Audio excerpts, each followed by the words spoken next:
Et bonjour à tous, bienvenue sur ce nouveau podcast, épisode pilote des gaffeurs. Les gaffeurs, Yeah. c'est nous, Bonjour. voilà, je vous présente mon équipe, je vais faire un petit tour de l'équipe.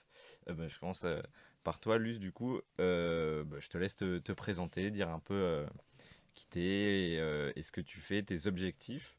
Donc pour faire juste un petit préambule, l'idée du podcast, c'est de discuter en tant que jeune qui essaye question de rentrer dans le milieu du cinéma, dans la fiction, etc. Et milieu de l'audiovisuel plus large. Et voilà, quoi, un petit peu dire nos expériences, revenir sur les films, les kiffs qu'on a, notre vision de tout ça.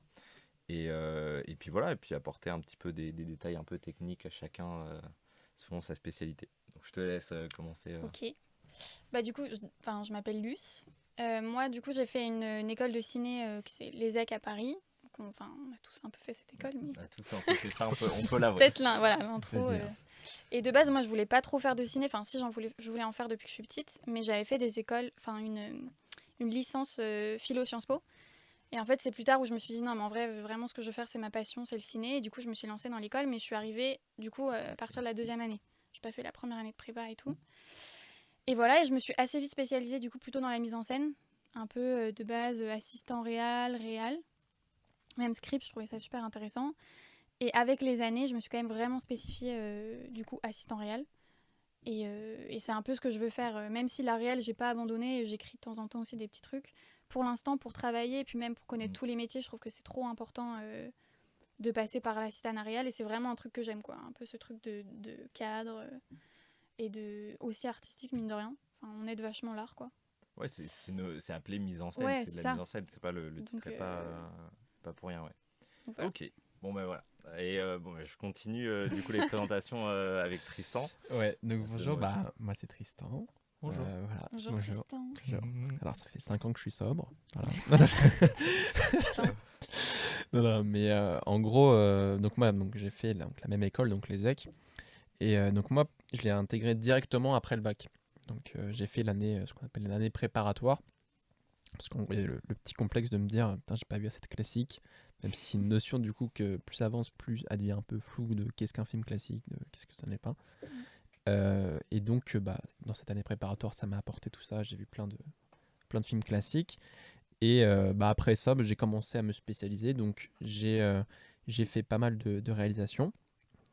Et à côté de ça, je me suis rendu compte, après avoir testé à peu près tous les métiers techniques, que vraiment ce qui m'intéressait le plus, c'était les castings.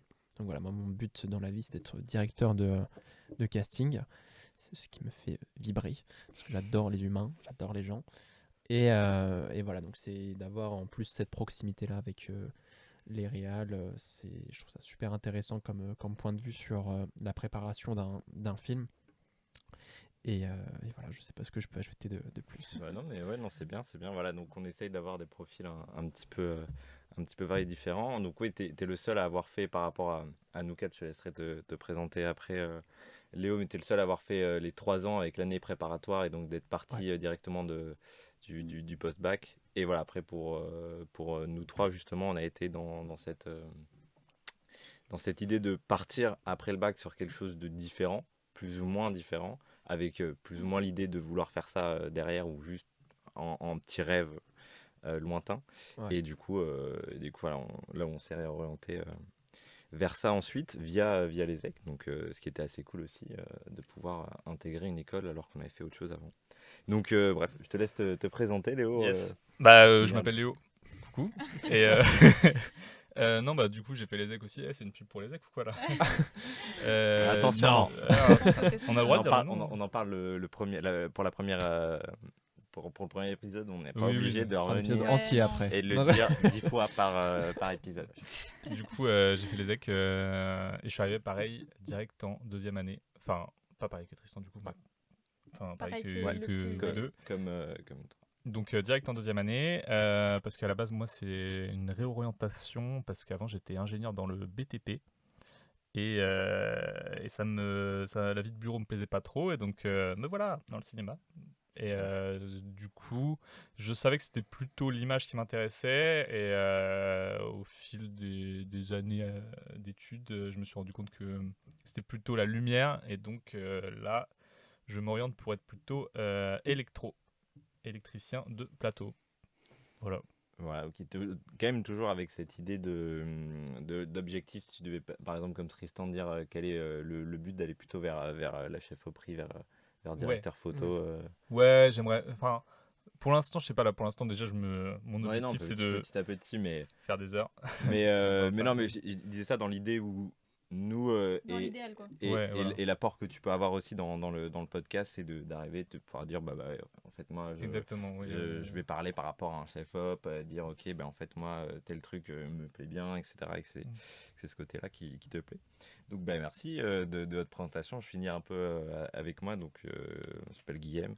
Je présente le podcast, je vais un petit peu diriger et orienter les sujets, mais je fais partie aussi euh, du même parcours un petit peu. Je fais un parcours assez proche de Léo en l'occurrence, avec pas mal plutôt de la lumière et de l'image. Voilà, en ayant fait un parcours avant en audiovisuel plutôt télévision. Et voilà, et ensuite j'ai décidé plutôt de me réorienter après avoir travaillé un an en télé vers quelque chose de plus créatif, ou du moins qui mêle plus la technique et le créatif, et avec cette ambiance aussi là de tournage et d'équipe et de travail vraiment en équipe.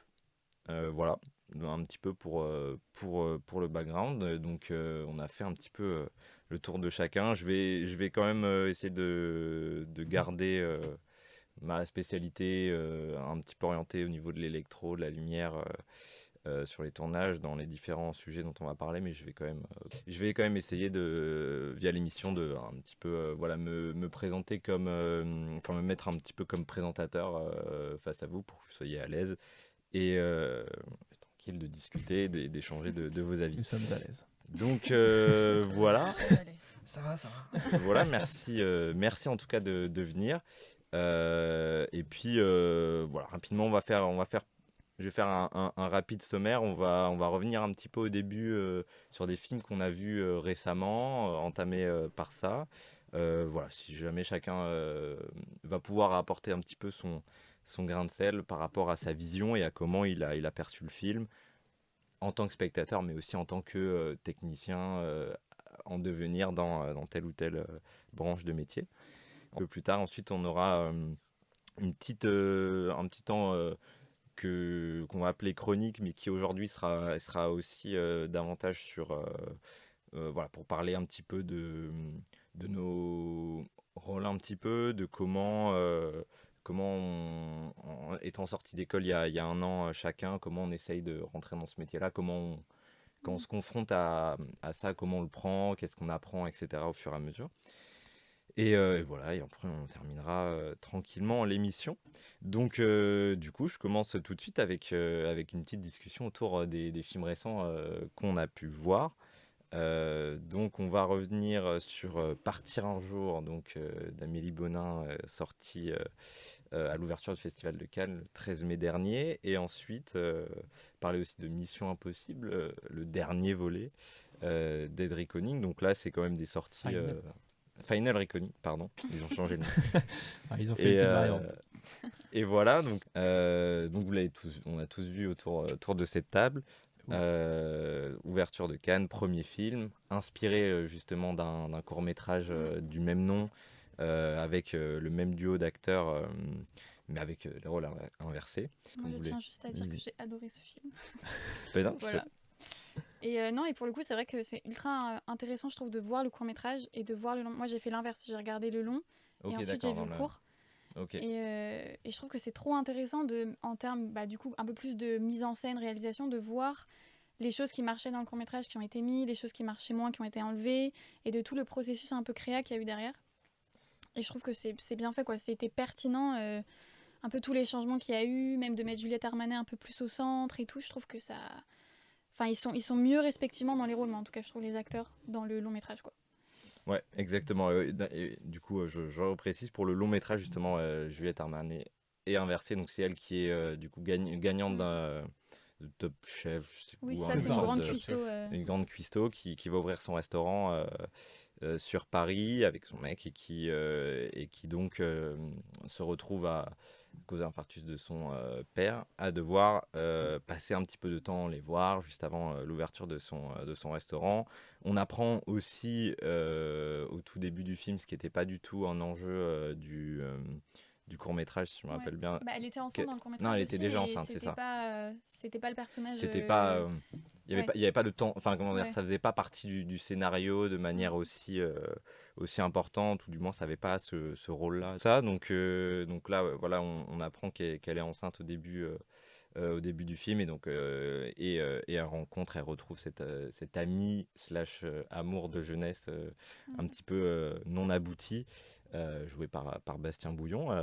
Je te laisse, Tristan, en parlant des acteurs, justement, voilà, Ouais, non, dire mais ce que tu en as pensé. non, mais carrément. Enfin, d'un point de vue casting, je trouve ça super intéressant, parce que Mm. pour le coup, il y a un vrai parti pris, que ce soit pour l'aspect comédie musicale, le fait de prendre des acteurs qui sont juste pas forcément expérimentés dans le chant, dans les danses, tout ça.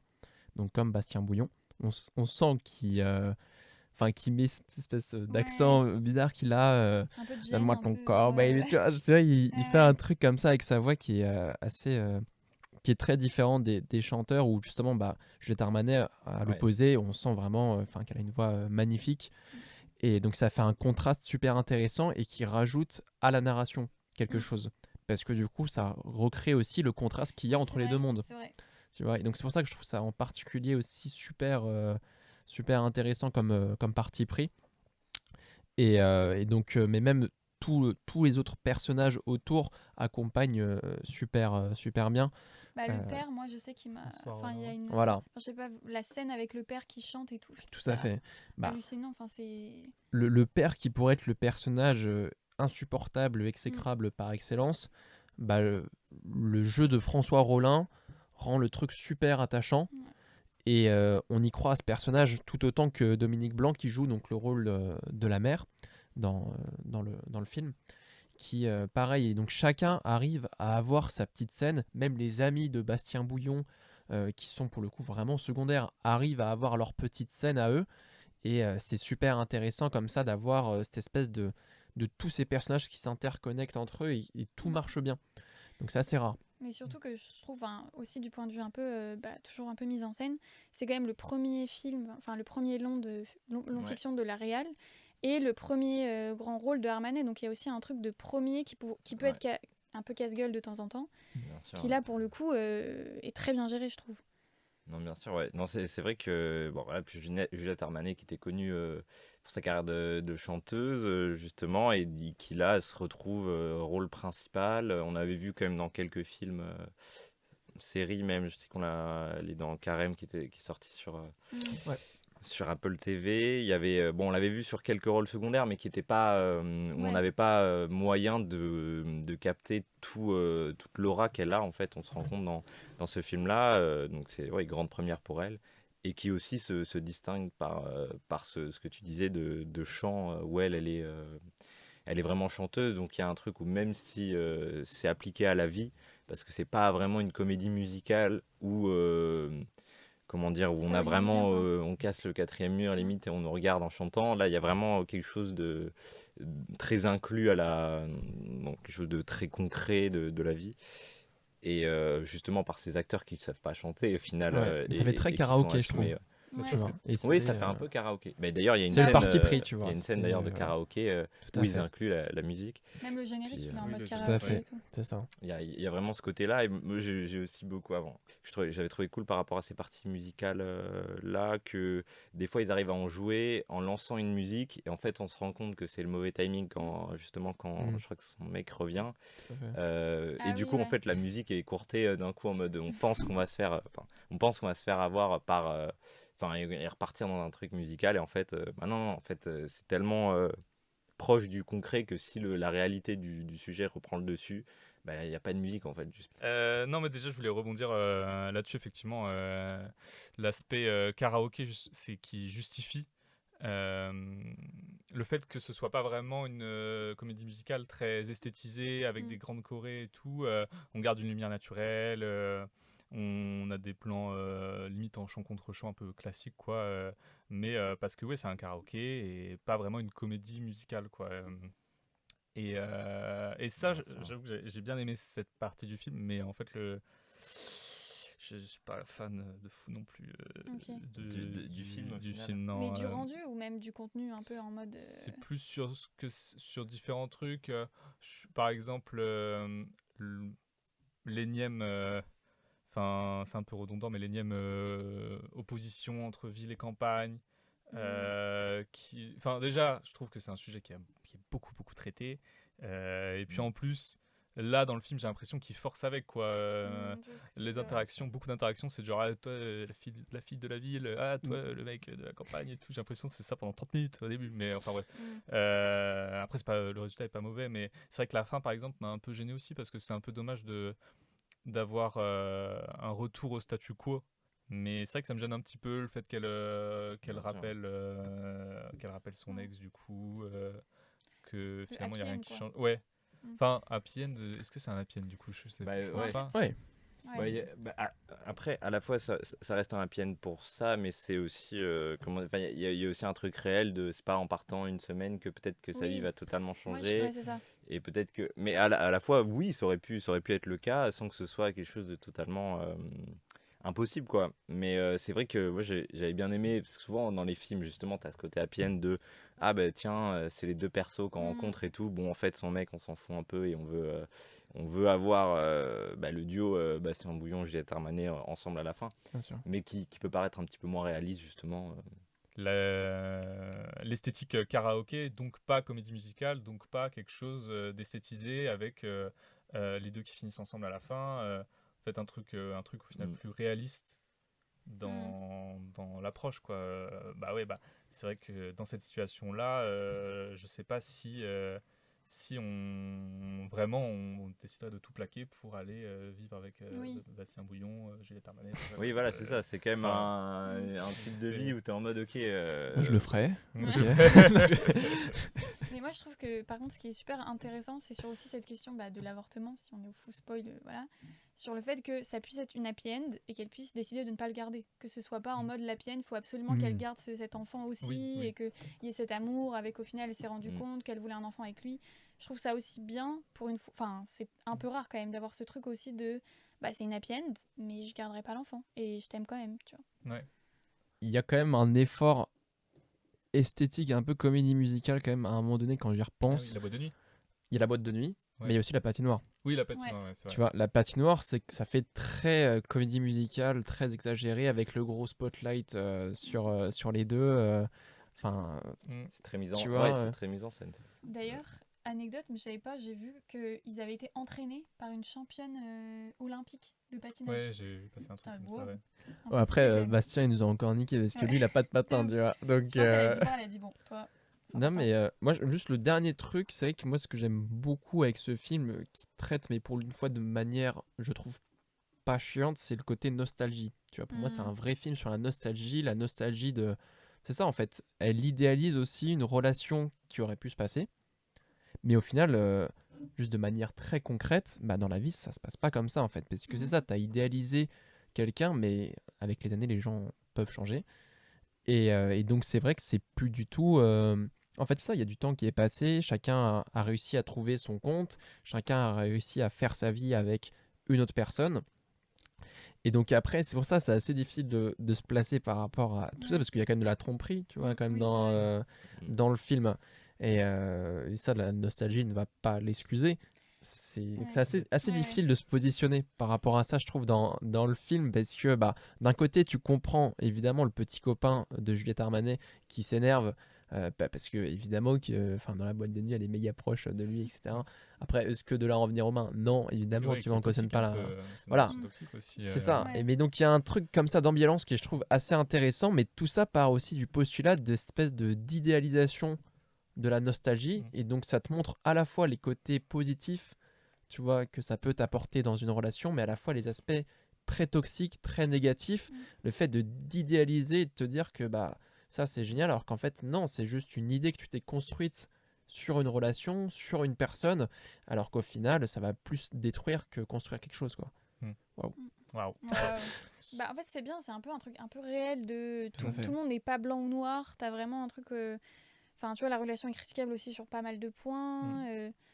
Mais je trouve ça intéressant justement de se dire, bah là, en fait, c'est un truc qu'elle veut d'être assez proche de la réalité, tout avec ce truc un peu nostalgique, amène le karaoké aussi, tout ce truc de chanter des chansons de jeunesse. Enfin, c'est pas non plus des chansons ultra actuelles qu'elle a prises. Sur au final, la playlist du coup utilisée dans le film, je trouve qu'il y a quand même ça casse un peu quelques codes, on va dire, des films qu'on peut voir un peu de comédie musicale où justement on reste dans une sorte de même style, même direction de musique. Mais tu peux avoir du Camaro en fait, et aussi du Céline Dion, et aussi, enfin tu vois, il y a plein de choses différentes, et ça, je trouve ça assez intéressant de aussi sortir un peu de ces codes-là. En ce point, le film représente quelque chose d'assez large, grand public, que c'était aussi une bonne idée d'avoir ça en intro du festival de Cannes aussi, avec un film qui touche un petit peu, on va dire, tout le monde, et qui parle à plein de gens. Donc voilà.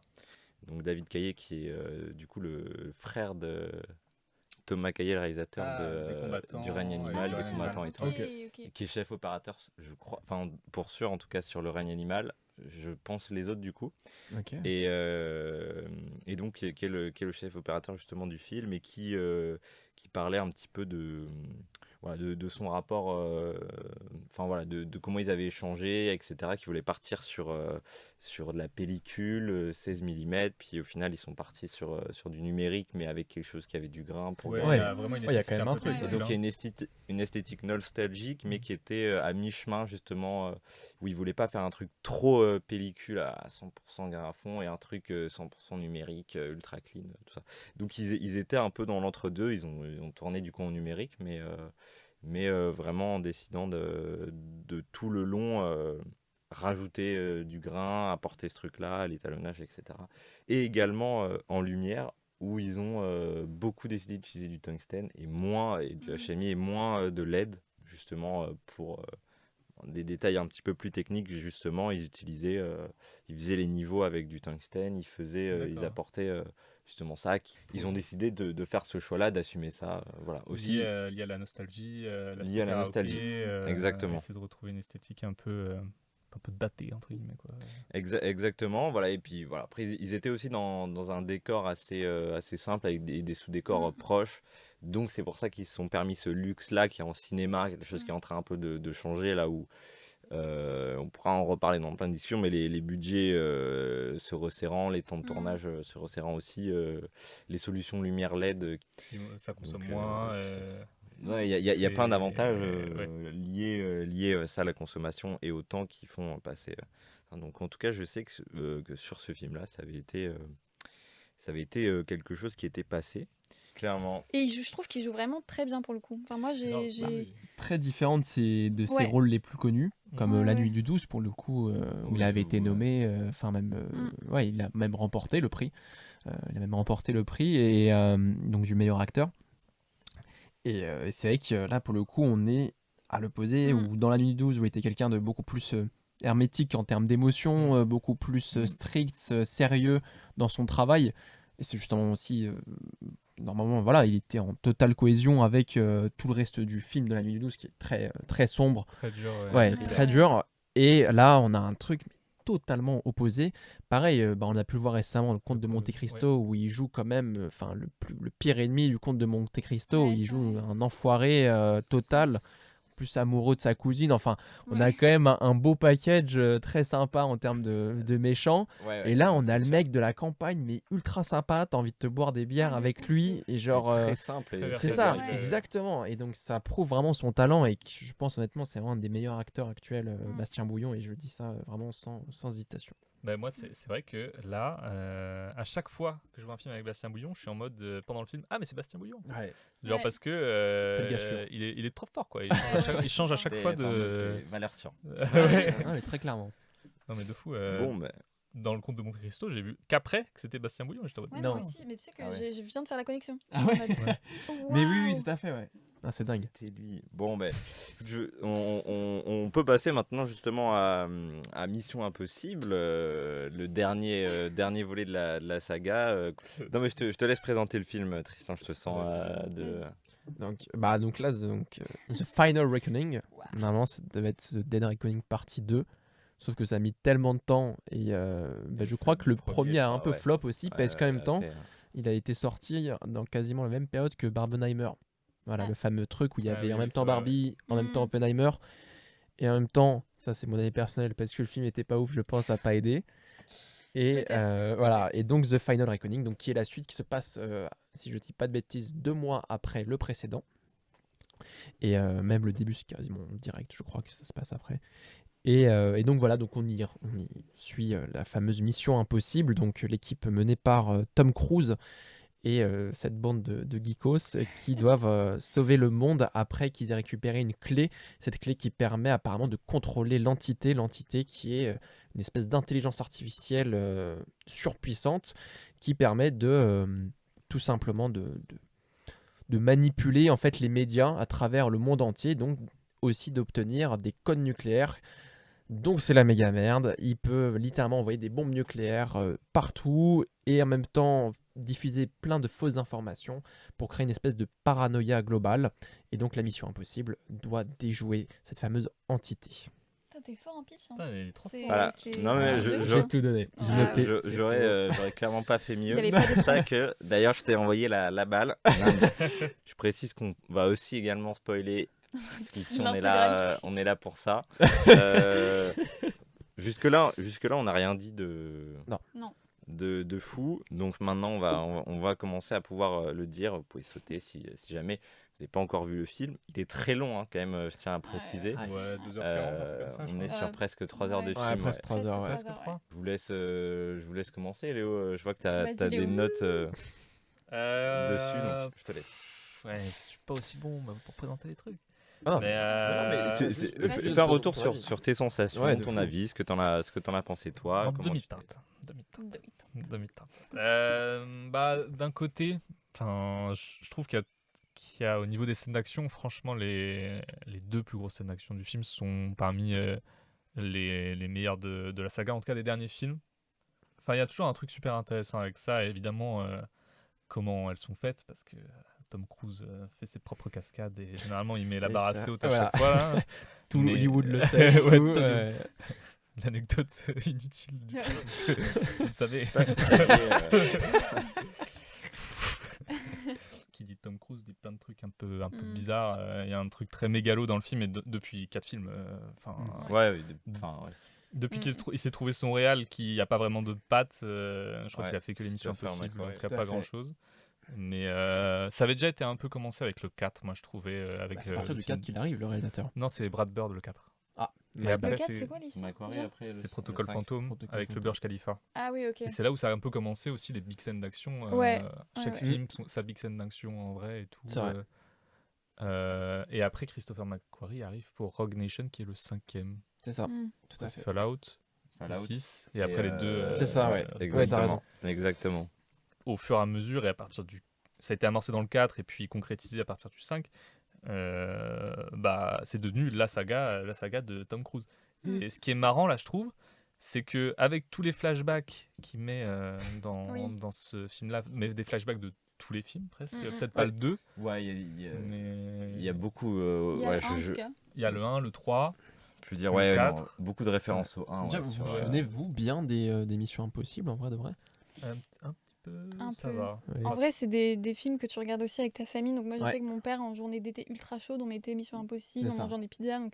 Puis les Bah, premiers étaient... Enfin, moi, je trouve que c'était bien. Mais Vas-y. ils avaient chacun leur esthétique en fait. Ouais, voilà. Le 2 par exemple de John Woo, il est fou quoi. Ouais. Je l'ai détesté à l'époque, mais en fait il faudrait que je le revoie parce que il est tellement. Enfin, il y a vraiment un truc kitsch et Assumé, ouais. qui assumé. En vrai, il faudrait que je le revoie parce que il a l'air barjot Mais, avec du recul. Ouais, non, mais c'est vrai. Et puis c'est vrai que t'avais quand même des réalisateurs. Là, tu te disais peut-être sans envoyer non plus une grosse pique, mais un petit peu sur Macquarie, justement, plus récemment sur les derniers qui avaient un peu plus lissé la réalisation. Et c'était un Ouais. peu les clés à Tom Mm. Cruise. Et vas-y, qu'est-ce que Ouais. tu veux faire comme cascade Yes, man, incroyable? un peu. là, les premiers, il y avait quand même quelque chose de l'ordre de gros réalisateurs qui ont vraiment une patte, qui sont connus pour Ouais. faire quelque chose de Palma, De Palma, John Woo, justement. J.J. Abrams, Enfin, quand c'est même, quand même des noms Bah oui. où on a des films Sur leur directement patte, qui ouais. ressortent, des Carrément. références, etc. Mm. Donc ouais, c'est quelque chose de différent. Ouais. Digression, si vous devrez faire votre top 3 des petits Missions Impossibles, Ok. qu'est-ce qui, et avec leur pourcentage, ce serait quoi? Est-ce qui, Tristan, toi peut-être Ouais. tu Moi- l'as plus vite. Pour le coup, moi, le premier qui m'a vraiment marqué, alors que c'est Macquarie en plus, mais Fallout, franchement, Ouais. j'avais quand même bien beaucoup aimé. Bonne scène d'action, bon casting, Henry Cavill, j'aime bien. Voilà. Non, franchement, c'était vraiment efficace.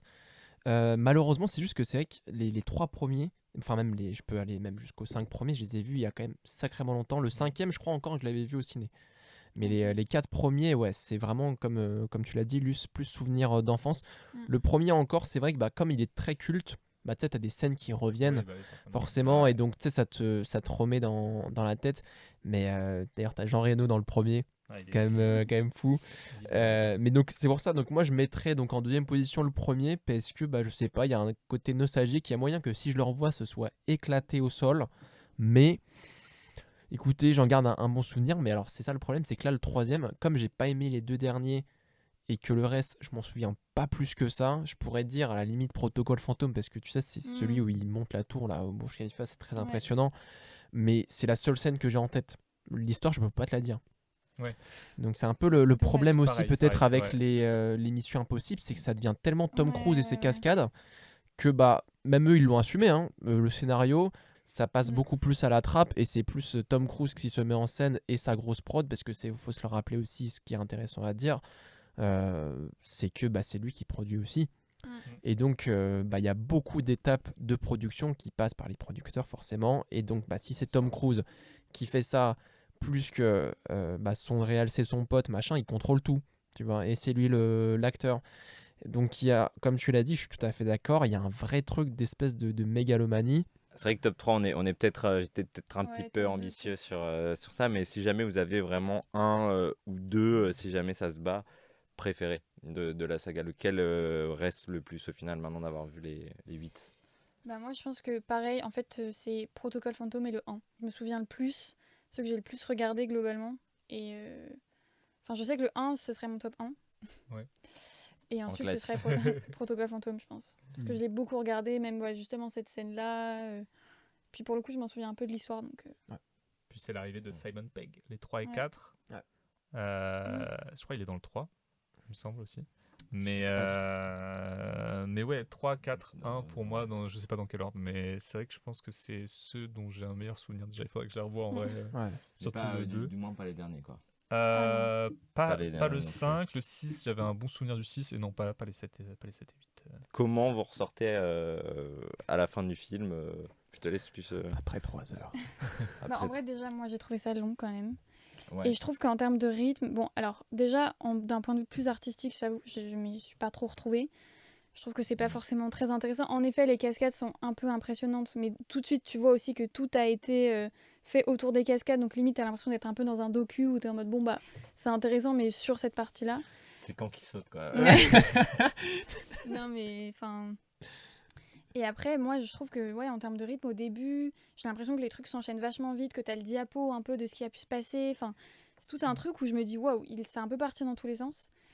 Et après, la fin prend énormément de temps. Et puis, c'est un peu. Enfin, moi, je trouve c'est un peu ridicule. Enfin, il y a le truc où tout s'enchaîne. Il y a le truc et. Ah non, il y a encore ça. Et puis, il y a encore ça. Et puis, il y a encore ça. Et c'est vraiment à l'échelle de. Toujours plus, quoi. Mais c'est vrai que d'un point de vue, par exemple, juste d'assister à un réel, ce serait l'énorme kiff d'assister à un tournage. Parce que pour le coup, c'est vrai qu'avec toutes les cascades, t'as aussi beaucoup de gros acteurs à gérer. T'as toujours des scènes avec plusieurs acteurs et tout. Donc. Ça, je trouverais ça intéressant, en tout cas d'un point de vue technicien, de juste y assister. Ouais. Et c'est quand même une énorme prouesse d'avoir fait tout ça, quoi. Même pour le premier assistant réel, je me dis, faut un entretien avec lui, comment les choses se passent, tout ça, comment vous arrivez à combien de temps de tournage, même je me suis posé la question, comment ils arrivent à rentrer tout ça, quoi. Parce que t'as plein de lieux de tournage, t'as plein de décors différents, enfin. Après, je pense que, sans vouloir trop m'avancer, ça, mais je pense que c'est aussi le genre de film où il y a des équipes B, Oui, c'est ça. justement, où ils vont réaliser quelques scènes à droite à gauche pour faire gagner du temps avec un deuxième réalisateur qui est briefé, etc. Tout ça, mais ouais, tu veux. Non, mais parce que justement, en gros, c'est super intéressant parce qu'en termes de tournage, ça a été un peu compliqué. Parce que Ok. de base, normalement, ils avaient tourné les 2 d'affilée. Oui, c'est vrai. Et Ah, sauf que ok, du je coup, savais pas. il y a eu des gros problèmes par rapport à des grèves, alors comédiens, je crois, si je dis pas de bêtises. Ça n'a pas joué la grève Ah. des scénaristes Sûrement, je pense que ça doit être Ouais. un C'est truc Tom qui Cruise, à doit. l'oreille, ouais. C'est Tom Cruise qui a joué. En fait, il a fait une grève. Non, non. Mais non, mais c'est vrai qu'en tout cas, je sais qu'il y a eu des gros problèmes de retard sur ce dernier parce qu'en même temps, ils s'attendaient à ce que le premier il fasse beaucoup plus d'entrées. Donc ça les a archi refroidis. Ouais. Et Ils voulaient faire tout, je crois, en un c'est an, ça. quoi. Et Genre c'est pour- direct celui. Exactement. Tu vois, un peu comme Harry Potter, par exemple. Tu vois, où ils avaient fait les 2 derniers, partie 1, partie 2. Et bah là, c'était pareil. Donc c'est aussi pour ça d'ailleurs qu'ils ont changé le titre pour dire, bon, peut-être qu'on se détache un petit peu. Et parce qu'en même temps aussi, il y a ce truc-là de... ouais, ça, plus tu te dissocies aussi de l'échec précédent, bah plus aussi les gens ils vont se dire, bon, bah c'est nouveau, c'est machin. Alors que c'est... Enfin, tu sens même dans le film, c'est une partie 2. Hein, Ah, bien très sûr. clairement. Mais il y a eu du reshoot, du coup, c'est ça. Ils ont Et dû il y a eu refaire. là du reshoot, Ouais, il y ouais. a eu du reshoot. Ouais, Il me carrément. semble que j'avais vu ça aussi. Donc, ouais, ils ont dû. Ça doit être une sorte de. Ça rajoute Ouais. encore plus de complexité, justement, à ce puzzle énorme, à Ouais. essayer de rassembler quelque chose. Et peut-être que ça, justement, ça joue justement contre le film, justement pas en sa faveur d'avoir eu des reshoots, Ouais. d'avoir essayé de réadapter, de faire un truc pour pas trop se lier au 1, mais bon, l'histoire elle est quand même totalement reliée, donc bon, bref, je pense que ça n'a pas dû l'aider au résultat final. Ouais. Ouais, et puis pour le truc un peu aussi de mégalomanie, je trouve que même en termes de scénario, c'est vraiment le dieu, quoi. Ouais. C'est Ouais. que Tom Cruise qui peut On en arriver à parlait, tout. ouais. Tu vois, Ouais, ça fait, j'étais un peu... bon, faut peut-être modérer parce qu'il a quand même aussi une équipe derrière. Mais c'est vraiment... Mais qui est là pour lui, d'accord. Ouais. C'est Mais toujours tout le monde est là pour dit lui. en mode c'est toi qui vas tout faire. C'est Tom. En plus, Ouais, il a la tout à fait. charge.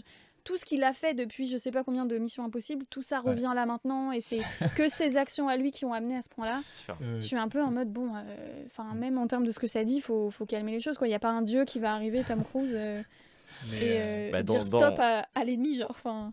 Dans ce monde de Mission Impossible, j'ai l'impression qu'il y a un dieu, hein, alors que Ouais. c'est Tom C'est Cruise. le dieu de la scientologie. Ouais.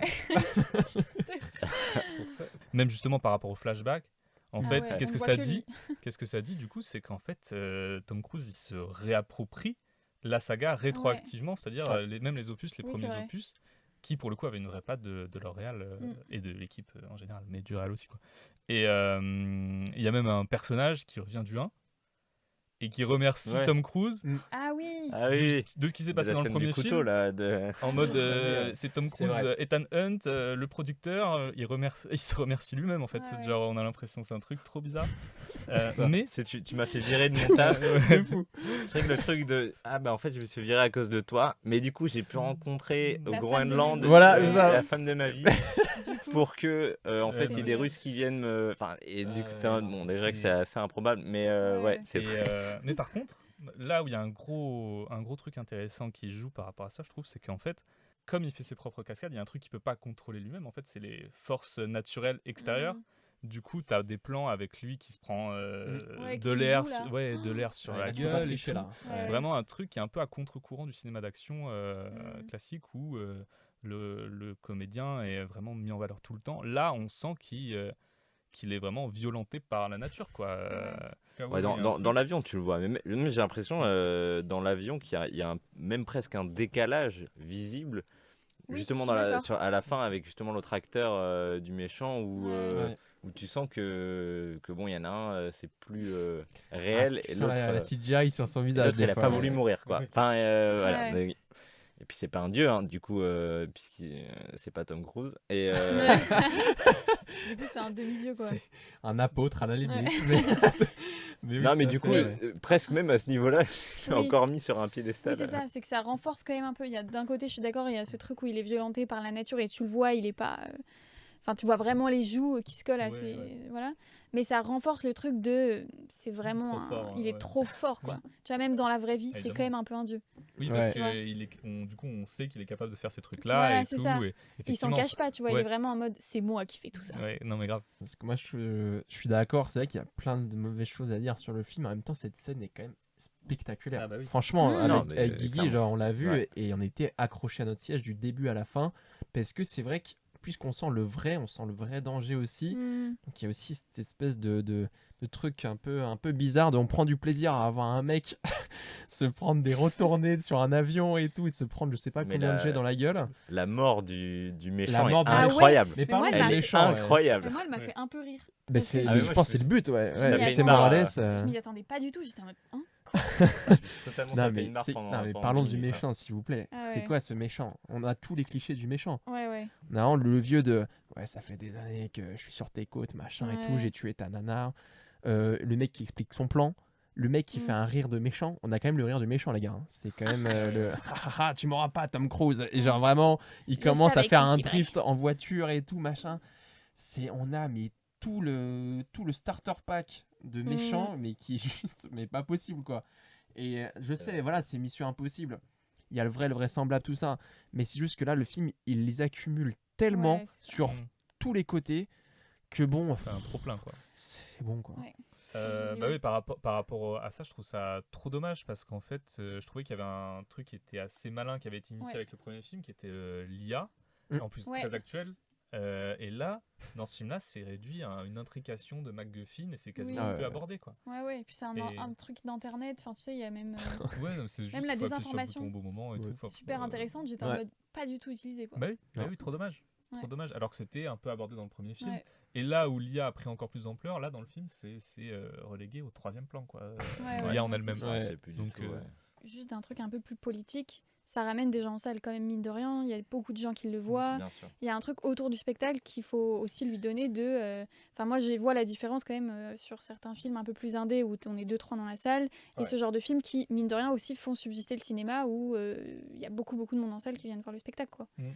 Donc ça, on peut pas C'est le ça non le plus truc, c'est que le film est c'est beaucoup le plus retirer. intéressant dans sa forme que dans Ouais. son fond. C'est ça, en fait. Tu vois, genre tout l'aspect extérieur, et je trouve intéressant sur ce que ça raconte sur même Tom Cruise, qui est au final une des dernières stars, vraiment en rang de Ouais. star d'Hollywood, encore vivante et encore autant active. Et en même temps aussi tout l'aspect justement du spectacle, comme tu l'as dit, qui il veut vendre des popcorn le film. Tu vois, il y a aussi un peu c'est vrai. un côté comme ça. Mais voilà. Juste, je voulais revenir sur quelque chose concernant plus notre position là. 1 an après être sorti d'école, après avoir eu un petit peu des occasions chacun d'avoir une expérience sur des films professionnels, qui sont au cinéma ou séries, télévision, etc. Je voulais savoir comment vous vous placiez chacun par rapport au travail bénévole, justement. Et voilà, rapidement, avoir un mot chacun. Comment on fait la part des choses, parce que c'est quelque chose d'assez particulier quand même dans le métier qu'on fait. C'est un truc voilà, de se dire ok, on sort d'école et après on est en mode ah ben oui, mais en fait sur mon mois je vais passer 5 jours à faire un truc non payé, ou passer plus de temps et passer beaucoup d'heures à faire des choses payées, pas payées, etc. Donc ça peut être assez difficile de se représenter ça quand on vient d'un autre domaine. Donc voilà, je voulais savoir vous un petit peu comment vous voyez la chose au moment où on est, voilà, maintenant, dans un moment où on doit forcément y trouver notre compte en termes de sous pour continuer à faire ça et vivre, voilà. C'est quelque chose, on est obligé de passer par là. Dans l'économie actuelle, tu vas pas sortir d'école et commencer à tourner en étant payé. Bon, à part peut-être il y a quelques personnes qui arrivent, mais c'est très très très rare, c'est pas la majorité. Moi, à titre personnel, ça me dérange pas. Le fait de faire des tournages bénévoles, ça, c'est pas quelque chose qui me dérange en soi. Bon, après, sur l'aspect legit du tournage bénévole, l'aspect moral, genre Ouais, est-ce ouais, que ouais. c'est ok de faire travailler des gens bénévolement, quoi. Parce que la plupart du temps, bon, les réals, les producteurs de ces films-là, ils gagnent pas d'argent et généralement ils en perdent plutôt sur ces trucs-là. C'est pas un truc où on va faire du profit sur notre dos, nous qui ne Oui. sommes pas payés. Oui, Du coup, en termes de morale, Ouais. oui, non, je comprends. Je peux pas faire une pub bénévole, par exemple. A priori, ça Oui. c'est pas un truc que je ferai un jour. Bah, moi, je suis d'accord avec toi sur ce truc. On est obligé de passer par là. Et c'est aussi intéressant de se faire la main sur des trucs un peu bénévoles pour justement acquérir de l'expérience et arriver sur des projets produits où vraiment tu as quelque chose à apporter qui est intéressant et technique. Et plus, voilà. Mais après, je fais quand même la distinction avec le défraiement. Je trouve que c'est quand même ultra important dans ces trucs un peu justement bénévoles d'avoir un minimum de défrayage qui soit considéré par la production, parce que généralement, quand on dit bénévole, il y a bénévole dans nous, en tant que technicien, qui n'est pas payé, mais par exemple pour tout ce qui est matos, caméra, Ah oui, bien sûr. on a quand même un peu d'argent. Et je trouve ça toujours important dans les productions, dans les mini-productions, de prendre aussi en compte ce truc de défraiement, quoi. On a un minimum de nourriture à donner ceux qui Bien viennent. sûr, évidemment. S'il y a des transports, il faut aussi. Mais tu vois, c'est pas si évident sur tous les tournages bénévoles d'avoir ce minimum-là, quoi. Et je trouve que c'est quand même intéressant on n'est pas non plus, on est des techniciens on sort d'école, donc on sait ce qu'on fait. Mais si on est bénévole, c'est aussi pour aider le projet, on doit passer par là, mais on a un minimum de sécurité sur ce truc de défraiement qui doit être pris en compte par les productions parce que quelquefois, tu as un peu des dérives on vous donne des petits trucs à grignoter comme ça toute la journée alors qu'on fait des 10 heures de tournage. C'est pas OK, quoi. Voire Moi, rien je du trouve. tout. Voilà, On voire a eu rien du tout. des Non, non, cas, mais ouais.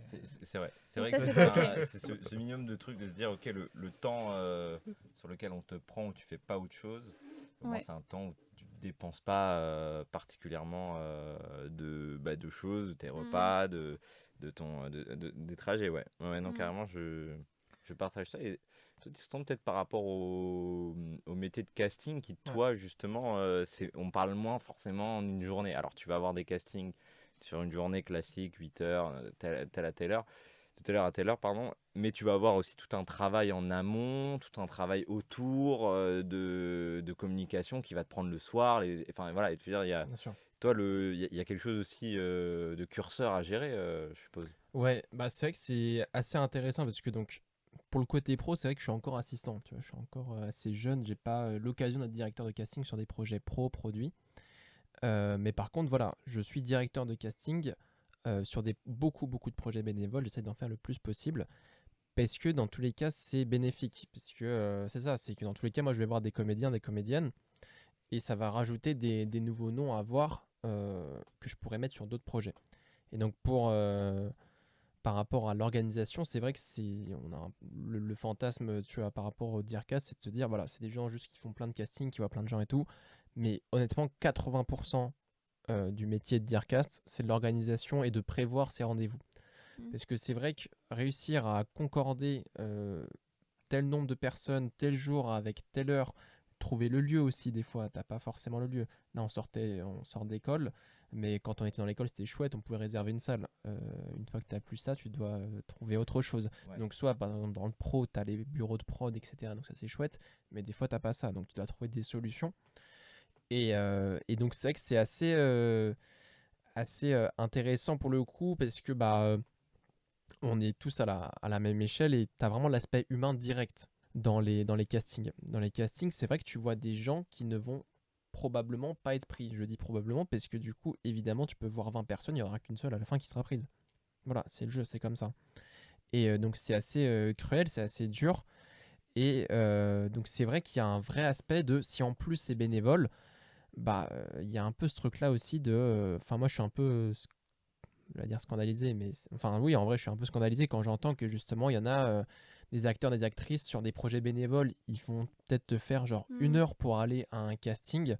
Si ça se trouve même, c'est mal organisé, bref, il y a des retards, machin, ça encore ok. Mais les mecs sont traités comme de la merde, moi je trouve ça fou. Tu vois, il y a un vrai aspect éthique dans les projets bénévoles et même dans les projets pro, tu vois, mais c'est vrai que l'éthique est super importante. Tu te ramènes sur un projet bénévole, tu prends de ton temps à toi, de ton expérience, tu vas la mettre au profit d'un projet, tu mets ta confiance auprès d'un réalisateur, d'une réalisatrice, d'une prod, je sais pas. Et tout ça pour au final, tu peux te ramener des fois sur des tournages où tu as à peine de quoi manger, à peine de quoi boire. Et ça, c'est des trucs qui sont plus possibles aujourd'hui. Bénévole ne veut pas dire manquer de morale, manquer de juste de respect. Pour moi, c'est une question aussi de respect et de considération pour ton travail. Et donc ça s'applique tout à fait aussi dans les castings. La personne, elle a fait le trajet.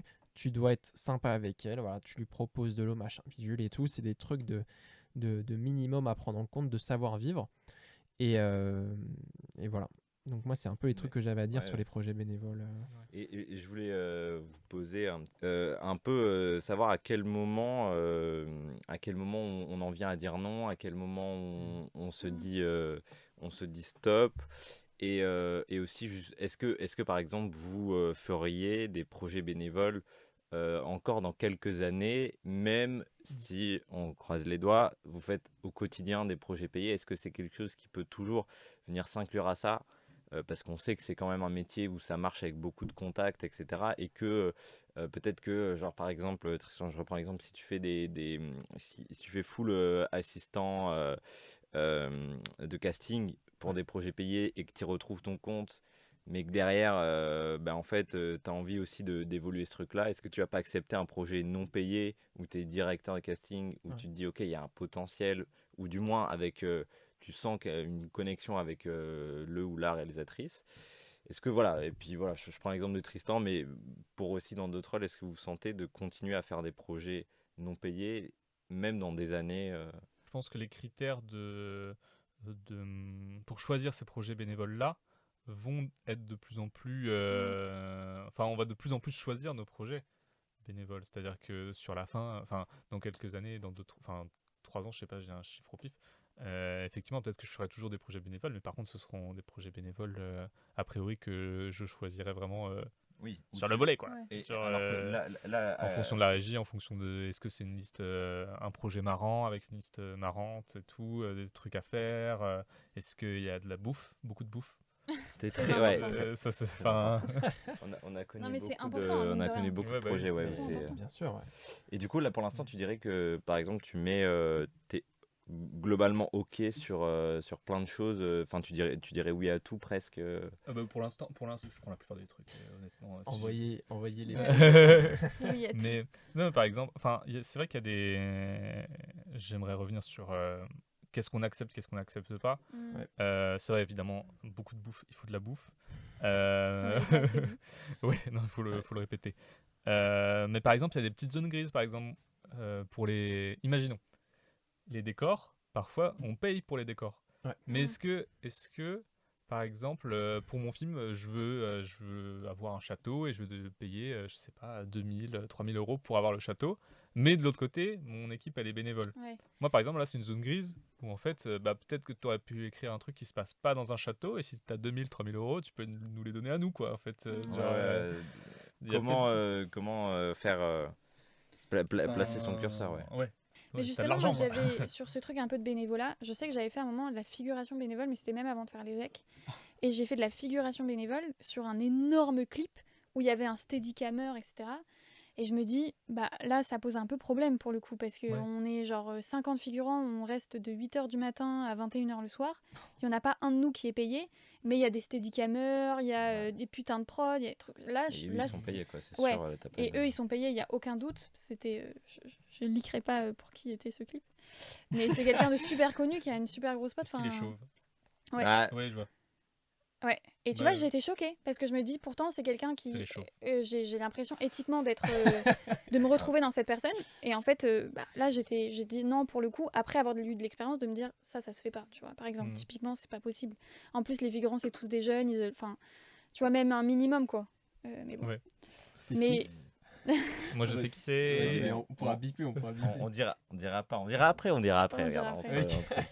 Comment vous faites pour vous en sortir à notre Financièrement époque financièrement, un an après l'école mais est-ce que c'est quelque chose pour vous qui est difficile à gérer? Est-ce que c'est quelque chose qui vous met un vrai frein dans l'avancée justement Non, moi je trouve que c'est super intéressant parce que c'est pas facile dans le sens où c'est une vraie question qu'on se pose quand, bon, moi par exemple, enfin, quand tu peux pas vraiment être épaulé par tous tes parents ou que enfin, que c'est toi vraiment qui te lance dans la vie d'adulte et tout, c'est une vraie question qui se pose quoi, de bah, mine de rien, tu dois faire des petits boulots à côté, mais si tu fais des petits boulots à côté, t'as pas le temps non plus d'avoir des projets qui peuvent se superposer parce que du coup c'est compliqué en termes d'horaire. Donc c'est un vrai choix à un moment qui doit se faire surtout bah maintenant il y a aussi une petite notion de décalage avec les autres moi par exemple je vais avoir 25 ans en août, il y a un truc, je sais que j'ai d'autres amis à 25 ans qui font pas du cinéma qui en sont autre part aussi financièrement, donc il y a tout un truc aussi enfin ça implique beaucoup de choses dans le mode de vie je trouve, et c'est pas trop une question à prendre à la légère de se dire bah en vrai mine de rien il y a tout un temps justement pour faire des projets bénévoles qui sont nécessaires, de rencontrer des gens ou bah derrière c'est difficile si t'as pas d'argent. Et donc, c'est tout un truc, moi, que je trouve d'équilibre de trouver quand même des petits boulots pour me renflouer un peu les caisses, le temps de faire un peu des projets bénévoles. Et Donc voilà, je trouve ça, c'est vrai que c'est important d'en parler parce voilà, on ne vient pas tous forcément, on n'a pas tous la chance de pouvoir avoir plein d'argent et de pouvoir se lancer dans ça assez longtemps, quoi. Ouais, tout en ayant une sécurité à ce niveau-là. Mm. Non, mais merci en tout cas pour ça. Je fais vite un petit tour des âges de chacun pour un petit peu apporter. Donc, tu disais 25 ans, Luce. Tristan, toi, 22. 22, plus jeune, 28. et 28. C'est Justement, une, c'est on une voit- balle gratuite, ça. Non, mec, Là, je n'ai pas regarde compris. avec un grand sourire. On va tous regarder Léo. euh, Non, non. Et justement, et moi, 23 ans. Et c'est du coup, pour ça, justement, on revient à ce qu'on disait au début, vu qu'on a fait des études avant. Mais je voulais juste revenir sur une dernière chronique, on va faire ça assez rapide, où chacun, je vous laisse la parole, et vous pouvez un petit peu expliquer, un peu approfondir ce qu'on a dit au tout début de l'émission, sur ce que vous faites, et sur le métier justement que vous avez envie de faire. Donc chacun, je te laisse commencer, Luce, voilà. Un peu voilà, parler de toi, de comment tu vois ce métier-là, et un petit peu plus approfondir que ce que tu dit au début. Bah, alors dans l'assistanat réel, donc ce et pourquoi je me dirige pour l'instant, c'est un peu particulier parce que quand on le fait bénévole, donc on est plutôt première assistante réelle, et qu'en fait dans l'assistanat réel, donc on a premier, second, troisième, et mine de rien, ce qu'on fait change beaucoup en fonction du poste qu'on a. Donc par exemple, quand on est premier, on va beaucoup plus gérer le plateau, être en lien direct avec le réal, le chef-op, etc. Ce qui fait qu'on a une vraie place sur le plateau. En tant que second, on va plutôt gérer tout ce qui est les feuilles de service. On est aussi en contact avec l'équipe, mais on est quelquefois beaucoup moins sur le plateau. Et on a vraiment des seconds qui, quelquefois, sont full dans les bureaux et ne sont pas au plateau. Et donc, du coup, s'occupent juste de la feuille de service et de s'assurer que de la veille pour le lendemain, tout sera OK. Et ensuite, on a le troisième assistant réel qui est, lui, directement en contact avec les acteurs et qui va un peu assister aussi du coup le premier ou le second s'il est sur le plateau sur amener les comédiens quand il le faut, s'occuper d'eux, s'assurer qu'ils sont dans des endroits où ils sont repérables, on peut les ramener vite au plateau, s'assurer que tout va bien. Donc il y a un truc vraiment qui change en fonction des postes là. Et c'est vrai que j'ai vraiment vu ça donc en étant dans des projets un peu plus pro. Quand t'es troisième, en fait, il y a un monde en fait qui nous sépare dans chaque assistant, quoi. Et bon, c'est assez intéressant, mais c'est aussi très très humain. Et en fait, moi, ça m'a frappé en tout cas en pro de me dire il faut savoir aussi gérer humainement les acteurs, savoir comment tu mets une bonne distance, parce que tu es censé être sympa. Et justement, comme disait Tristan, les acteurs ils se déplacent aussi, c'est difficile, ils sont quelquefois dans des conditions très difficiles où il fait froid, où ils ont faim, où ils sont fatigués. Et donc, du coup, tu leur dois un truc d'assistance, quoi, vraiment. Et en même temps, quelquefois, toi, il faut que tu mettes la distance nécessaire. C'est pas non plus tes amis, c'est pas ta famille, et il faut qu'ils puissent te respecter et te voir aussi pas non plus comme l'homme ou la femme à tout faire, quoi. Et ça, c'est vraiment un équilibre à trouver, je trouve, sur les plateaux, qui quelquefois est pas simple. Oui, je t'apporte la gourde là parce que t'as soif et tout, mais c'est pas parce que tu me la jettes par terre que je vais non plus aller la chercher en rampant. Enfin, et quelquefois, c'est un peu dur parce que justement, en plus, les acteurs, c'est heureusement hein, qui sont très protégés, mais ça fait que nous, les petites mains, quelquefois, c'est un peu dur, quoi. Moi, je sais que j'ai eu certains tournages où on me jette les trucs par terre, où je les ramasse, où on me donne des chewing-gums ou des trucs où je suis en mode ok, et en fait, faut quand même le faire, quoi. Et Ouais. donc ça, c'est un peu un truc où je me dis, là, pour les prochains projets, de comment trouver cet équilibre bien dans ça, quoi. Ouais, mettre des règles claires, dire ok, Ouais. cadrer un peu quelque C'est chose ça. pour que ça sorte pas Il y a aucun souci, je suis là pour toi et je t'assiste dans ce truc-là, mais en même temps, je suis pas la femme à tout faire et j'ai un minimum de respect à avoir, même comment on s'adresse à moi et voilà, quoi. Ouais, Donc, en plus, ouais. t'es en bout de. Ouais, T'es je suis en un bout bout de de ligne, chaîne, quoi. quoi. T'es le. Enfin, en bas de l'échelon de la mise en scène, quoi. Donc, Ouais, c'est ça.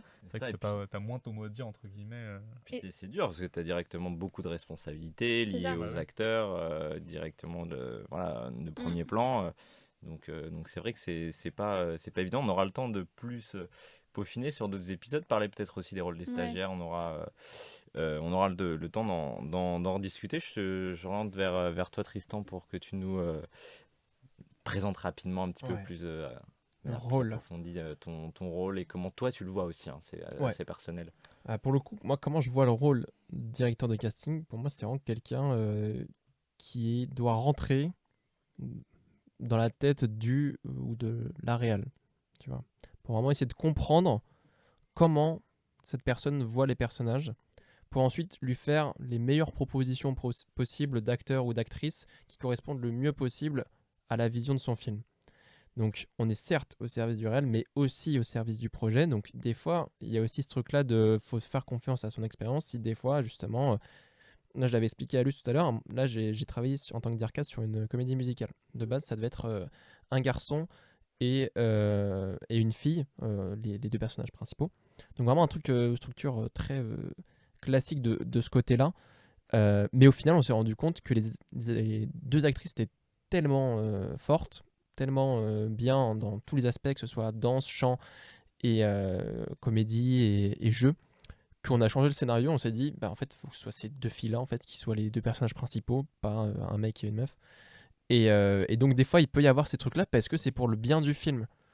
Et, euh, et donc, voilà, de l'autre côté, pour le côté assistance, ça va plus être vraiment, bah, voilà, vraiment assister le ou la Dircast pour en fait lui alléger une charge de travail. Parce que c'est vrai que c'est ça, dans les longs métrages, c'est beaucoup, beaucoup, beaucoup de travail.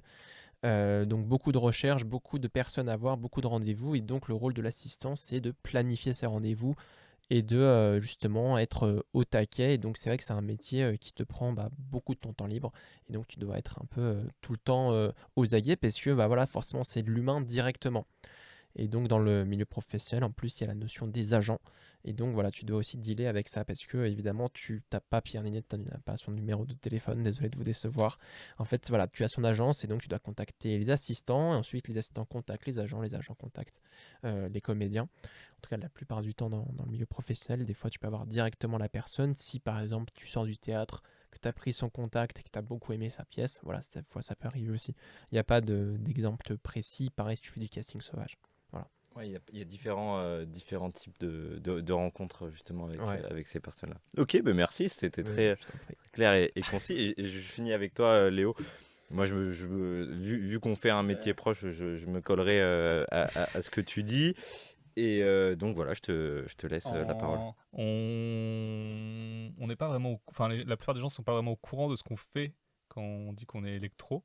Et en plus le terme est un peu, je trouve, comment dire, Un peu piégeux, un peu piégeux, il induit un peu en erreur parce que par exemple parfois on est en lumière naturelle en extérieur, et on a quand même des électros parce qu'en fait ils façonnent plus la lumière, donc on pourrait plus parler d'éclairagiste, Mm. quelque chose comme ça, plutôt que électricien, qui ramène vraiment à l'électricité, quoi, qui n'est pas forcément utilisé en fait. C'est plus modeler la lumière, donc assombrir quelque chose, adoucir une source, l'abaisser, l'augmenter, et donc par extension, ça inclut aussi le soleil, quoi. On le fait aussi avec le Ouais, soleil. c'est ça, c'est construire une lumière justement en rapport avec ce qu'on a. Ouais, Partir d'un voilà. postulat où il y a du jour, il y a de la lumière naturelle, elle est comme elle est, nuage, pas nuage, soleil, pas soleil.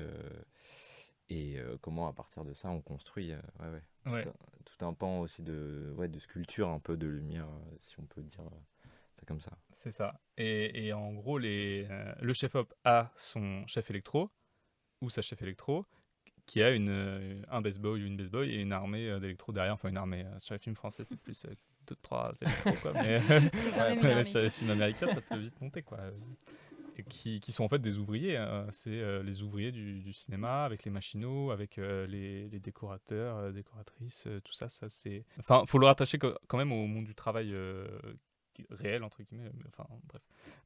Avec ses ouvriers, ses managers, ses patrons, Et la ses hiérarchie, créatifs. justement, Enfin, c'est aussi important de le penser comme ça parce que, enfin, politiquement, ça permet aussi politiquement de voir où sont les intérêts de chacun et à savoir défendre ses droits, à mieux défendre ses droits, quoi, à se ouais. syndiquer, Même si c'est un etc. tournage, même si ça peut être un métier passion pour Mm. plein de gens, ouais. Oui, Enfin, d'avoir vraiment ce truc-là. que ce soit pour les projets, les vrais projets payés, que pour les projets bénévoles, où il y a aussi une mini hiérarchie qui se crée à ce niveau-là, je trouve. Enfin bref, C'est très intéressant, on va prendre, on prend ce petit temps-là. Non, mais voilà, en tout cas, merci Merci pour tout ça. En tout cas, merci à vous pour cette émission. Je conclue rapidement. Si vous avez une petite reco rapide chacun à dire, que ce soit d'un film que vous avez kiffé en 2 mots, si vous voulez inciter les gens à aller voir, Un film pièce qui est de sorti théâtre, récemment, qui est au cinéma actuellement plutôt. un truc que tu as kiffé récemment plutôt, Ah, en de manière général. encore plus large. Je regardais mon Letterboxd. Bah, si je dois vous dire une recommandation théâtre, moi je vous recommande The Loop qui passe au théâtre des Béliers. En tout cas, c'est là-bas que je l'avais vu. Il a remporté plusieurs Molières pour la meilleure comédie. Franchement, je vous la conseille, c'est extrêmement drôle. Moins je vous en dis, mieux c'est. Voilà. Et donc, moi, Ok. je peux que vous recommander. Allez-y si vous êtes curieux et allez au théâtre, c'est important. Redis-nous le nom que les The gens Loop. The Loop, voilà. C'est noté, c'est enregistré. Juste, t'avais peut-être. Moi, j'ai un docu, c'est Ce n'est qu'un au revoir de Guillaume Braque, qui est génial. C'est un docu sur des jeunes ados qui vont passer le bac. Je crois que c'est dans le nord et dans le sud de la France.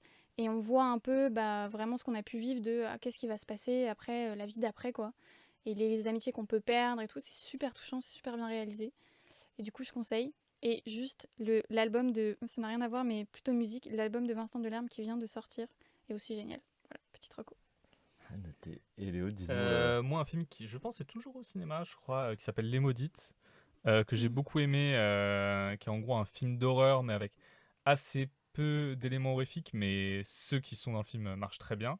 Un peu à la... Il y a une vibe un peu It Follows, je trouve, sur en fait 3 personnages féminins à différentes époques qui sont en fait hantés par une espèce de figure un peu bizarre. On n'en sait pas grand-chose, mais ça aborde plein de sujets intéressants, notamment le sexisme, la place de la femme, parce que c'est 3 personnages féminins qui sont hantés par une figure, bon, je vais pas trop spoiler, mais plutôt masculine.